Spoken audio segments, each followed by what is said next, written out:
તમારામાં દમ હોય તો 29 જૂન એટલે કે સોમવાર અને જેઠ પૂનમના દિવસે, જે દિવસે ગ્રહ નક્ષત્રોનો દુર્લભ સંયોગ પણ આવે છે, આ દેવવૃક્ષને કોઈને કહ્યા વગર ચૂપચાપ અડીને આ એક મંત્ર બોલીને ચાલ્યા આવજો.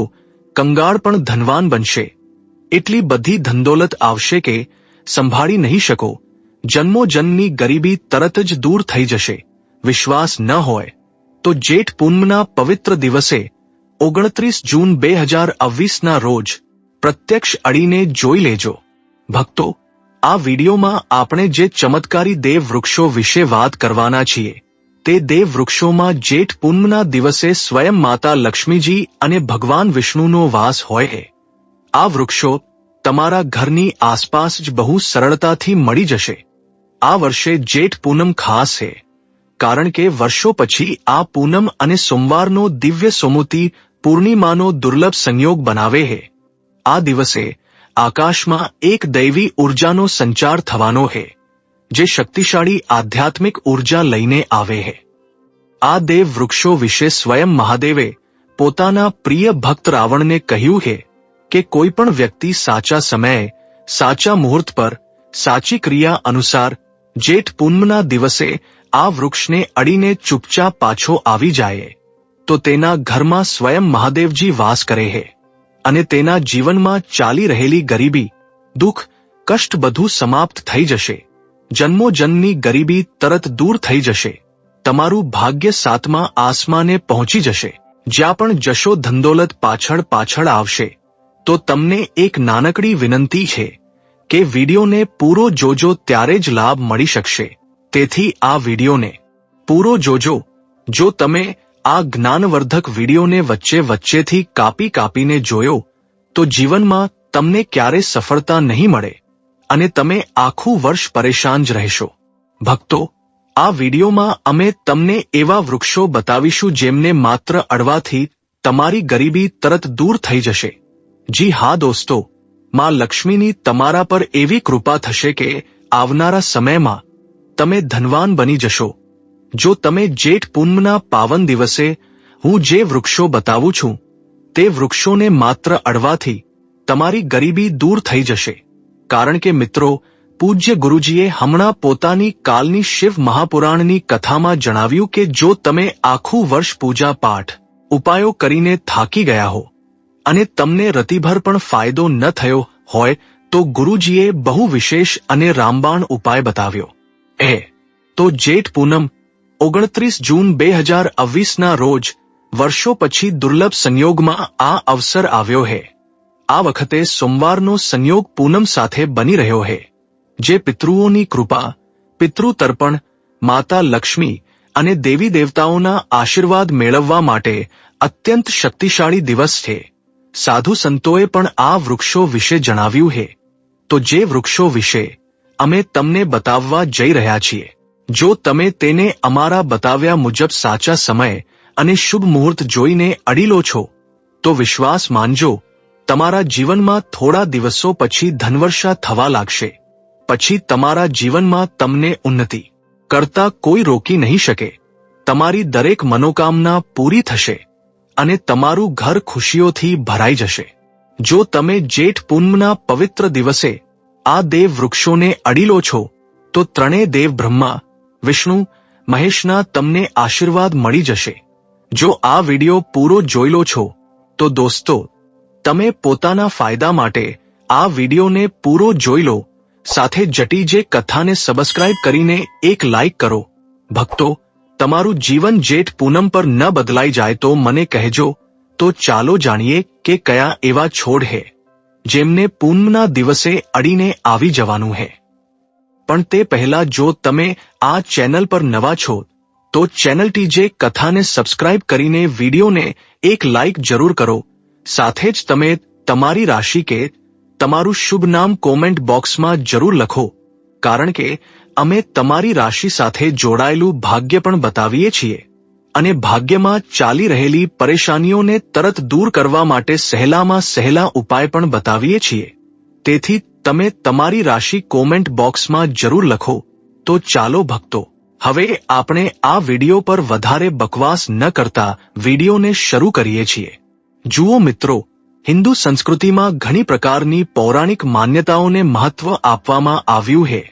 ઘણા એવા ઝાડહોડ હોય છે જે દેવવૃક્ષ કહેવાયા છે અને ઘણા શુભ પણ મનાયા છે। પ્રકૃતિમાં રહેલા ઘણા એવા ઝાડહોડ હોય છે જે આપણા જીવનમાં ચાલી રહેલી પરેશાનીને દૂર કરી દે છે।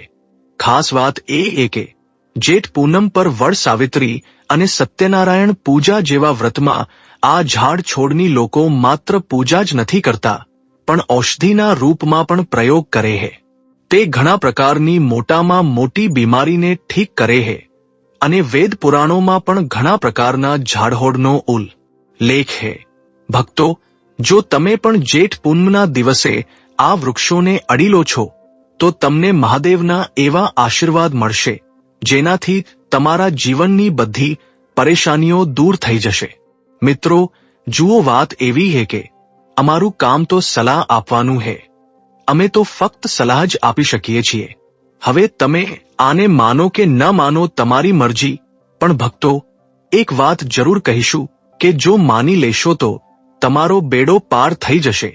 ભક્તો, જ્યોતિષ માન્યતાઓ અનુસાર ગુરુજીએ કહ્યું છે કે આ જેઠ પૂનમ પર સ્વયં ભગવાન ભોલેનાથ આ ચમત્કારી છોડ પર બિરાજમાન રહેશે, જેની વાત આગળ આપણે આ વિડીયોમાં કરવાના છીએ। અને જો તમે આ વૃક્ષોને અમારા બતાવ્યા મુજબ પોતાનું વધારે મગજ લગાવ્યા વગર, પોતાની બુદ્ધિ ચલાવ્યા વગર એમને અડીને આવી જાઓ છો તો એનાથી જ તમારો બેડો પાર થઈ જશે અને તે જ વખતે ત્રણેય દેવ બ્રહ્મા, વિષ્ણુ, મહેશના આશીર્વાદ તમને તરત મળી જશે। પછી તમને ધનવાન બનતા સ્વયં વિધાતા પણ નહીં રોકી શકે। અમે તે ચમત્કારી વૃક્ષોને બતાવતા પહેલા અમે તમને જેઠ પૂનમ વિશે જાણકારી આપી દઈએ, જેથી તમને તે દેવ વૃક્ષોને અડવા માટે સાચું શુભ મુહૂર્ત ખબર પડી જાય। ચાલો જાણીએ ભક્તો, જેઠ પૂનમ એ પિતૃઓની કૃપા મેળવવા, ચંદ્ર દોષ નિવારણ અને ભગવાન સત્યનારાયણનું સ્મરણ કરવાનો પવિત્ર દિવસ છે। આ દિવસે પિતૃઓનું શ્રાદ્ધ, તર્પણ અને ગરીબોને દાન કરવાથી તેમના આશીર્વાદ મળે છે। 29 જૂન 2021ના રોજ આવતી આ પૂનમ સોમવારના દુર્લભ સંયોગ સાથે બની રહી છે, જેનાથી આ દિવસની શક્તિ અનેક ગણી વધી જાય છે। આ દિવસે દેવ વૃક્ષોને અડવું ખૂબ શુભ છે, કારણ કે આ દિવસે પ્રકૃતિમાં દૈવી ઉર્જા વધુ સક્રિય હોય છે। જો તમારે પૂનમના દિવસે ઝાડ છોડને અડવું હોય તો દિવસ દરમિયાન ગમે ત્યારે અડી શકો છો, તેમાં કોઈ તકલીફવાળી વાત નથી। ચાલો હવે અમે તમારો વધારે સમય બગાડ્યા વગર બતાવીએ કે કયા કયા ઝાડ છોડને અડવું જોઈએ। મિત્રો, આપણા હિન્દુ ધર્મમાં દેવી માતાના અનેક સ્વરૂપ કહેવાયા છે, જેમાં વૃક્ષોને પણ દેવીના સ્વરૂપ કહેવામાં આવે છે। આ વિડીયોમાં હું તમને એવા વૃક્ષો વિશે જણાવીશ જેમને જેઠ પૂનમના દિવસે અડવું ખૂબ જ શુભકારી બતાવ્યું છે। પૂનમમાં એમને અડવા માત્રથી શત્રુ દોષ, કર્જ દોષ, ગરીબી દોષ, પિતૃ દોષ બધું સમાપ્ત થાય છે। પૂનમનો દિવસ ભગવાન વિષ્ણુ અને ભોલેનાથને એક સાથે પ્રસન્ન કરવા માટે સૌથી યોગ્ય દિવસ માનવામાં આવે છે। અને જેઠ પૂનમના પવિત્ર પર્વમાં કેટલાક એવા વૃક્ષો છે જે દેવવૃક્ષ કહેવાયા છે, દેવીના સ્વરૂપ હોય છે, માતા લક્ષ્મીના સ્વરૂપ હોય છે। આપણા ધર્મમાં ઝાડોને દેવી દેવતા માનીને આપણે એમની પૂજા કરીએ છીએ અને આપણે પૂજા જરૂર કરવી જોઈએ। મિત્રો, વિજ્ઞાન પણ કહે છે કે ઝાડ છોડ મનુષ્યોને મફતમાં પ્રાણવાયુ પ્રદાન કરે છે અને ઝાડ છોડ આપણને ઓક્સિજન આપે છે અને આપણો જે કાર્બન ડાયોક્સાઇડ હોય છે તેને ગ્રહણ કરીને બધી પ્રકારની જેટલી પણ નકારાત્મક વસ્તુઓ હોય છે તેને પોતાની અંદર શોષી લે છે અને આપણને તાજગી પ્રદાન કરે છે। અને જેઠ પૂનમના સમયે કેટલાક એવા ઝાડ છોડ આપણા ધર્મશાસ્ત્રમાં કહેવાયા છે જેમને અડવા માત્રથી વ્યક્તિના બંધ કિસ્મતના તાળા ખુલી જાય છે, વ્યક્તિનું સૌભાગ્ય ચમકી જાય છે। આપણા શાસ્ત્રોમાં ઝાડ છોડને બહુ જ ગુણકારી કહેવામાં આવે છે, કારણ કે એમાં સાક્ષાત દેવતાઓનો વાસ હોય છે। અનેક બીમારીઓનો ઉપચાર ઝાડ છોડમાં જ છુપાયેલો છે। આ વૃક્ષોમાં ઘણી જડીબુટ્ટીઓ મળી આવે છે, મિત્રો, ભગવાન શ્રી કૃષ્ણએ ગીતામાં સ્વયં કહ્યું છે કે વૃક્ષોમાં હું પીપળાનું વૃક્ષ છું, પરંતુ આ દિવસે અમે તમને 4 ચમત્કારી વૃક્ષો વિશે જણાવીશું જે જેઠ પૂનમના દિવસે ખાસ મહત્વ ધરાવે છે. તો કોમેન્ટમાં હર હર મહાદેવ અવશ્ય લખી દો, કારણ કે જ્યારે ભગવાન ભોલેનાથનું નામ લખવામાં કે બોલવામાં આવે છે તો ભગવાન ભોલેનાથ તે વ્યક્તિથી બહુ જલ્દી પ્રસન્ન થઈ જાય છે. મિત્રો, આપણા ધર્મશાસ્ત્રમાં અનેક એવા વૃક્ષો છે જેમને કલ્યાણકારી અને મંગળકારી માનવામાં આવ્યા છે. આ વૃક્ષો ફક્ત પર્યાવરણ માટે જ નહીં પણ આપણા જીવન માટે પણ ખૂબ જ મહત્વપૂર્ણ હોય છે.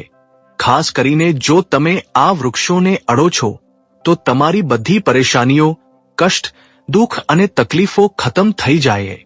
જે જેઠ પૂનમ સોમવારના દિવસે છે, આ વૃક્ષોની અસર ઘણી વધી જાય છે. આ દિવસે પૂર્ણિમાની દિવ્ય શક્તિ ધરતી લોકમાં આવી જાય છે અને આ દિવસે દરેક વસ્તુમાં પ્રાણ અને ચેતનાનો સંચાર થાય છે. જ્યારે આ શક્તિ પૂરા બ્રહ્માંડમાં ફેલાયેલી હોય છે તો જેટલા પણ જીવજંતુ અને વસ્તુઓ છે બધામાં શક્તિ જાગૃત થઈ જાય છે. આ વિશેષ સમયમાં જો તમે દેવી સ્વરૂપ કહેવાયેલા વૃક્ષોને જઈને અડી લો છો તો તમારા જીવનના બધા દુઃખ, કષ્ટ, રોગ અને પરેશાનીઓ સમાપ્ત થઈ જાય છે. ખાસ કરીને પિતૃદોષ, કાલસર્પ દોષ, મંગળ દોષ અને રાહુ દોષ જેવી સમસ્યાઓ તરત જ પોતાની અસર છોડી દે છે અને પૂરી રીતે સમાપ્ત થઈ જાય છે. ભક્તો, આજે હું તમને 4 દેવ વૃક્ષો વિશે જણાવવા જઈ રહ્યો છું જેમને આપણા ધર્મશાસ્ત્રમાં બહુ મહત્વપૂર્ણ માનવામાં આવ્યા છે. આ 4 વૃક્ષો તમારા જીવનમાં સુખ, સમૃદ્ધિ અને ખુશહાલી લાવવા માટે ખૂબ જ પ્રભાવશાળી હોય છે.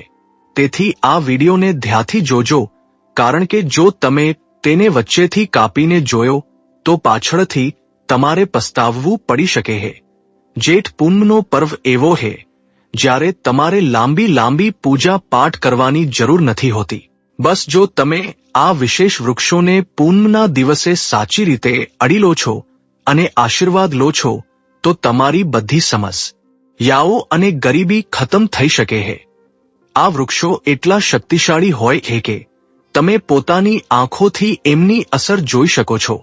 અને ખાસ વાત એ કે આ બધા દેવવૃક્ષો તમારી આસપાસ સરળતાથી મળી શકે છે, તો તમે એમને તમારા ઘરની પાસેથી જ શોધી શકો છો. હવે વિડીયોમાં આગળ વધતા પહેલા જો તમે હજી સુધી કોમેન્ટ બોક્સમાં હર હર મહાદેવ નથી લખ્યું તો કૃપા કરીને હર હર મહાદેવ જરૂર લખો. એનાથી અમને બહુ સારું લાગે છે. જ્યારે તમે અમારા વિડીયોમાં કોમેન્ટ કરો છો અને તેને લાઈક કરો છો એનાથી અમારું મનોબળ વધે છે અને અમે વધુ સારી જાણકારી તમારા માટે લઈને આવીએ છીએ. તો હવે આપણે વાત કરીએ કે એ કયા 4 વૃક્ષો છે જેમને આપણે જેઠ પૂનમના દિવસે અડીને આવવાનું છે.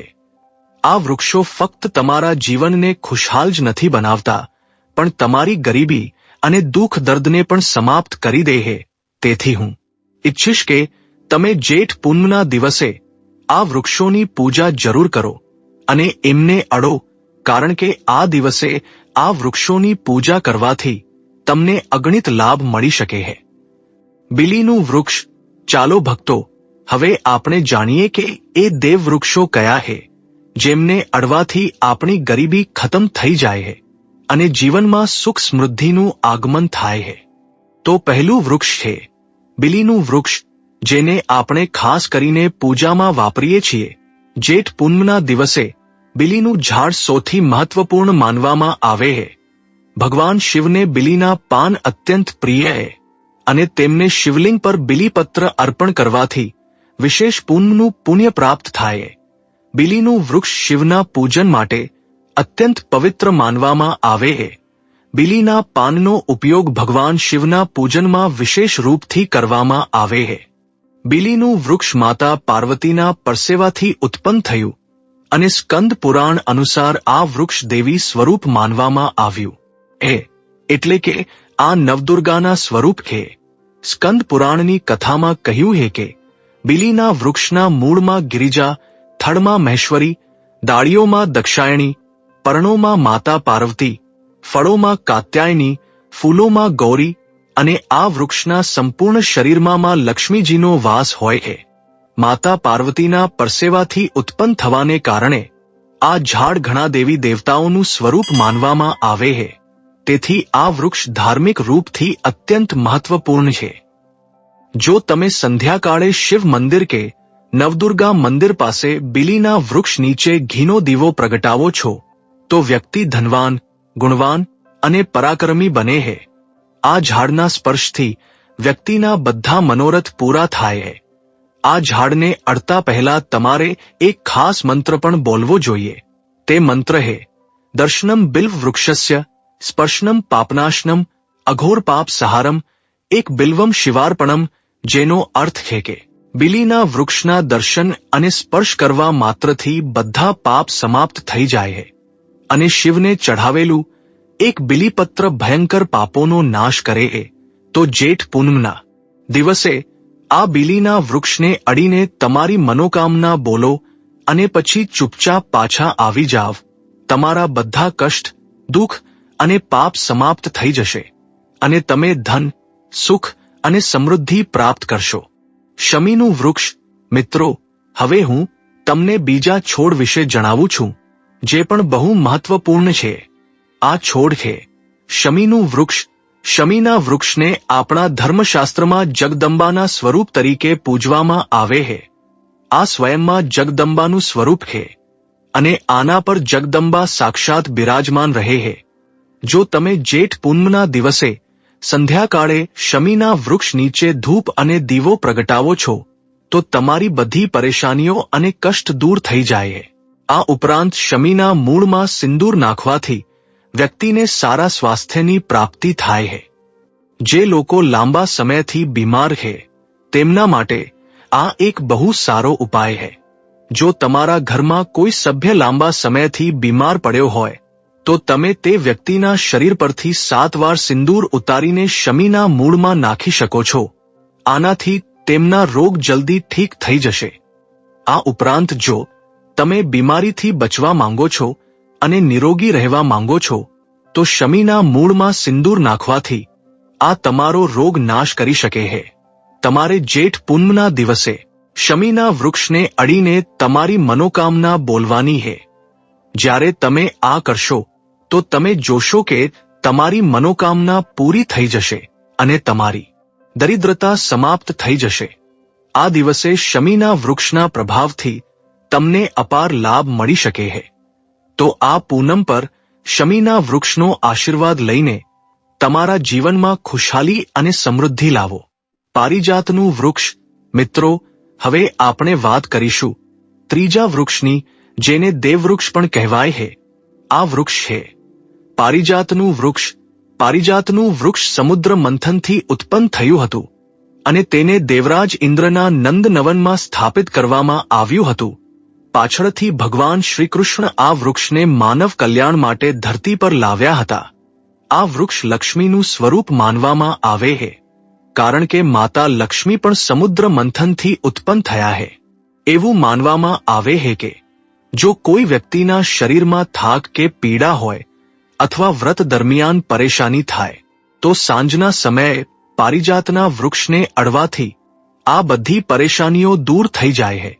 તમે જેઠ પૂનમના દિવસે જ્યારે પણ સમય મળે આ વૃક્ષને અડી શકો છો અને વિશેષ લાભ પ્રાપ્ત કરી શકો છો. જો તમે આ વૃક્ષ નીચે પૂનમના દિવસે ઘીનો દીવો પ્રગટાવો છો અને તેના મૂળમાં થોડું સિંદૂર નાખો છો તો તમારી બધી પ્રકારની મનોકામનાઓ પૂરી થઈ શકે છે. પણ તમારે એક પ્રાર્થના જરૂર કરવાની છે. તે પ્રાર્થના એ, હે પારિજાત વૃક્ષ, આપ દેવી સ્વરૂપ છો, કૃપા કરીને અમારી બધી પરેશાનીઓ દૂર કરો. અમારા ઘરમાં લક્ષ્મીનો વાસ થાય. પિતૃ દોષ, ગૃહ દોષ, લક્ષ્મી દોષ સમાપ્ત થાય. કૃપા કરીને અમારા જીવનમાં સમૃદ્ધિ અને સુખની વર્ષા કરો. જો તમારા ઘરમાં ધનનું આગમન ઓછું થઈ રહ્યું છે અને પૈસાનો વ્યર્થ ખર્ચ થઈ રહ્યો છે તો તમે પારિજાતના 5 ફૂલ લઈને તેમને સારી રીતે સૂકવીને એક પીળા કપડામાં બાંધીને તિજોરીમાં રાખી શકો છો. આ ઉપાય જેઠ પૂનમ એટલે કે સોમવારના દિવસે જરૂર કરો આનાથી તમારા ઘરમાં ધનની વર્ષા થશે અને આર્થિક સ્થિતિ સારી થશે. દૂધીનું વૃક્ષ. મિત્રો, હવે આપણે વાત કરીશું ચોથા વૃક્ષની, જે જેઠ પૂનમના દિવસે ખૂબ જ મહત્વપૂર્ણ છે. આ વૃક્ષ છે દૂધીનું વૃક્ષ. દૂધીનું વૃક્ષ હિન્દુ ધર્મમાં પિતૃઓના આશીર્વાદ અને શાંતિનું પ્રતીક માનવામાં આવે છે. આ વૃક્ષ ખાસ કરીને જેઠ પૂનમના દિવસે પૂજવામાં આવે છે, કારણ કે એવું માનવામાં આવે છે કે આ દિવસે દૂધીના વૃક્ષમાં પિતૃઓની ઊર્જા અને ચંદ્રમાની શીતળતા વાસ કરે છે. દૂધીનું વૃક્ષ શાંતિ, સમૃદ્ધિ અને પાપમુક્તિનું પ્રતીક છે. જેઠ પૂનમના દિવસે દૂધીનું વૃક્ષ દૂધ અર્પણ કરવું અને તેના મૂળમાં થોડું સિંદૂર નાખવું શુભ માનવામાં આવે છે. આ ઉપાયથી પિતૃદોષ દૂર થાય છે અને પરિવારમાં સુખ શાંતિનું આગમન થાય છે. દૂધીના વૃક્ષને અડતી વખતે તમે આ મંત્ર બોલી શકો છો, ઓમ પિતૃભ્યો નમઃ. આ મંત્રનો જાપ કરતા કરતા વૃક્ષને અડો અને તમારા પિતૃઓને યાદ કરીને તેમના આશીર્વાદ માંગો. આ ઉપાયથી તમારા જીવનમાં પિતૃઓની કૃપા પ્રાપ્ત થશે અને તમારી બધી આર્થિક અને માનસિક સમસ્યાઓ દૂર થઈ જશે. જો તમે દૂધીના વૃક્ષ નીચે ઘીનો દીવો પ્રગટાવો છો તો તમારા ઘરમાં સકારાત્મક ઉર્જાનો સંચાર થશે અને તમારા પર પિતૃઓની કૃપા વરસશે. તો જો તમે જલ્દી ધનવાન બનવા માંગો છો કે તમારી કોઈ અધૂરી કામના છે, તો આ 4 વૃક્ષો વિશે બતાવેલા ઉપાયો જરૂર કરો. ખાસ કરીને જો તમે આ 4 વૃક્ષોને અડો છો તો તમારી મનોકામનાઓ પૂરી થવાથી કોઈ પણ શક્તિ તમારા રસ્તામાં નહીં આવી શકે. જેઠ પૂનમના દિવસે આ ઉપાયો જરૂર કરો. આ ઉપાયો તમારા જીવનને સુધારી શકે છે, તમારા કષ્ટ દૂર કરી શકે છે અને તમારી કિસ્મતને ચમકાવી શકે છે. તો મિત્રો, જો તમને અમારો વિડિયો પસંદ આવ્યો હોય તો કૃપા કરીને તેને લાઈક જરૂર કરો અને જો તમે આપણી ચેનલ પર નવા છો તો ચેનલ ટીજે કથાને સબસ્ક્રાઇબ કરીને બેલ આઇકનને દબાવવાનું ન ભૂલતા. આનાથી તમને આવનારા વિડિયોની જાણકારી સૌથી પહેલા મળશે. અને કોમેન્ટ બોક્સમાં હર હર મહાદેવ જરૂર લખી દેજો. વિડિયોને અંત સુધી જોવા બદલ તમારો ખૂબ ખૂબ આભાર. જય મહાકાલ.